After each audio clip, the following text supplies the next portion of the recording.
It was Christmas Eve, and although it was still afternoon, lights had begun to appear in the shops and houses of the little Russian village, for the short winter day was nearly over. Excited children scurried indoors, and now only muffled sounds of chatter and laughter escaped from closed shutters. Old Papa Panov, the village shoemaker, stepped outside his shop to take one last look around. The sounds of happiness, the bright lights, and the faint but delicious smells of Christmas cooking reminded him of past Christmas times when his wife had been still alive and his own children little. Now they had gone. His usually cheerful face, with the little laughter wrinkles behind the round steel spectacles, looked sad now. But he went back indoors with a firm step, put up the shutters, and set a pot of coffee to heat on the charcoal stove. Then, with a sigh, he settled in his big armchair. Papa Panov did not often read, but tonight he pulled down the big old family Bible, and slowly, tracing the lines with one forefinger, he read again the Christmas story.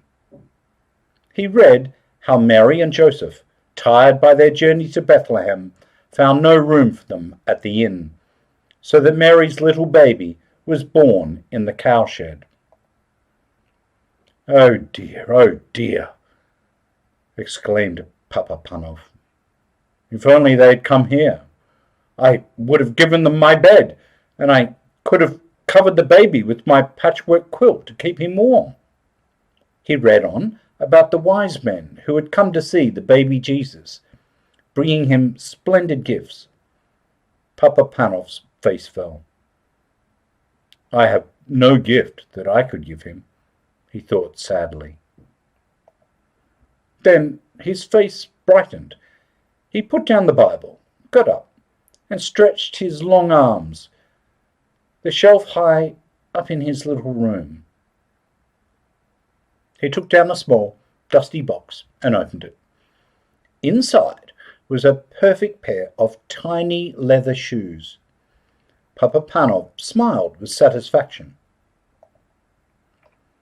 Yes, they were as good as he had remembered, the best shoes he had ever made. I should give him those, he decided, as he gently put them away and sat down again. He was feeling tired now, and the further he read, the sleepier he became. The print began to dance before his eyes, so that he closed them just for a minute. In no time at all, Papa Panov was fast asleep. And as he slept, he dreamed. He dreamed that someone was in his room, and he knew at once, as one does in dreams, who the person was. It was Jesus. You've been wishing that you could see me, Papa Panov, he said kindly. Then look for me tomorrow. It will be Christmas Day, and I will visit you. But look carefully, for I shall not tell you who I am. This would be a very special Christmas after all, for Jesus was coming to visit him. How would he look? Would he be a little baby, as at that first Christmas? Would he be a grown man, a carpenter, or the great king that he is, God's son? He must watch carefully the whole day, so that he recognized him however he came. Papa Panov put on a special pot of coffee for his Christmas breakfast, took down the shutters and looked out of the window. The street was deserted. No one was stirring yet, no one except the road sweeper. He looked as miserable and dirty as ever, and well he might. Whoever wanted to work on Christmas Day, and in the raw cold and bitter freezing mist of such a morning? Papa Panov opened the shop door, letting in a thin stream of cold air. Come in, he shouted across the street cheerily. Come in and have some hot coffee to keep out the cold. The sweeper looked up, scarcely able to believe his ears. He was only too glad to put down his broom and come into the warm room. His old clothes steamed gently in the heat of the stove, and he clasped both red hands round the comforting warm mug as he drank.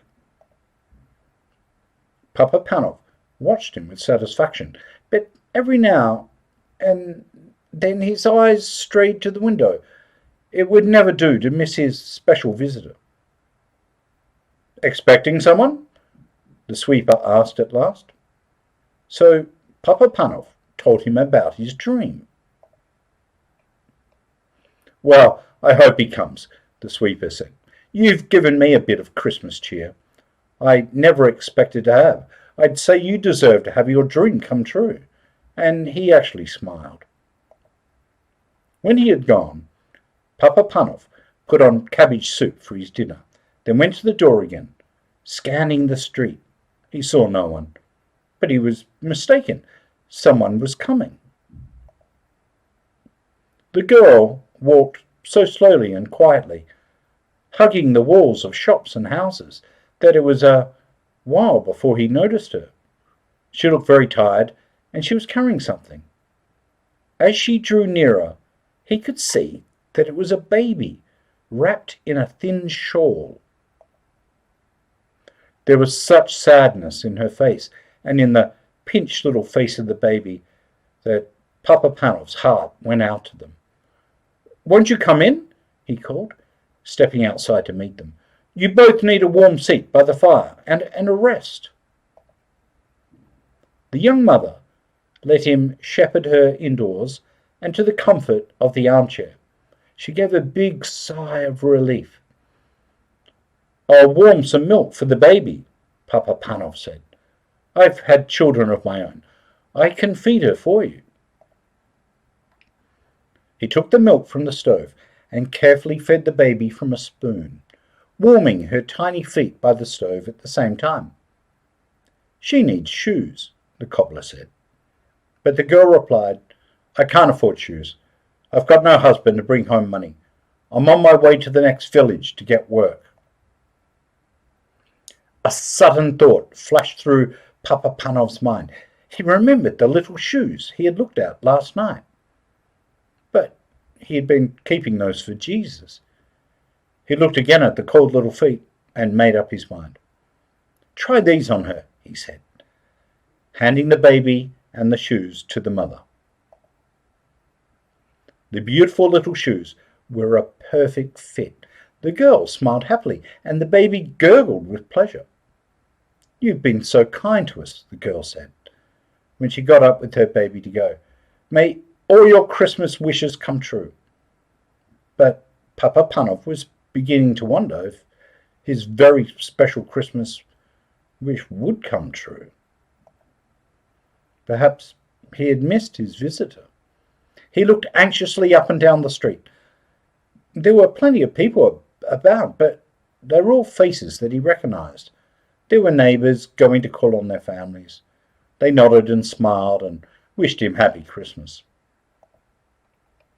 Or beggars.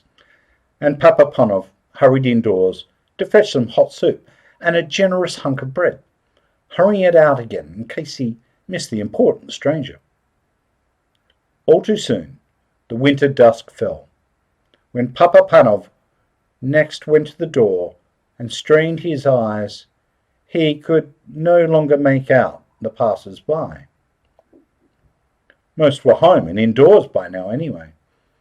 He walked slowly back into his room at last, put up the shutters, and sat down wearily in his armchair. So, it had been just a dream after all. Jesus had not come. Then, all at once, he knew that he was no longer alone in the room. This was not a dream, for he was wide awake.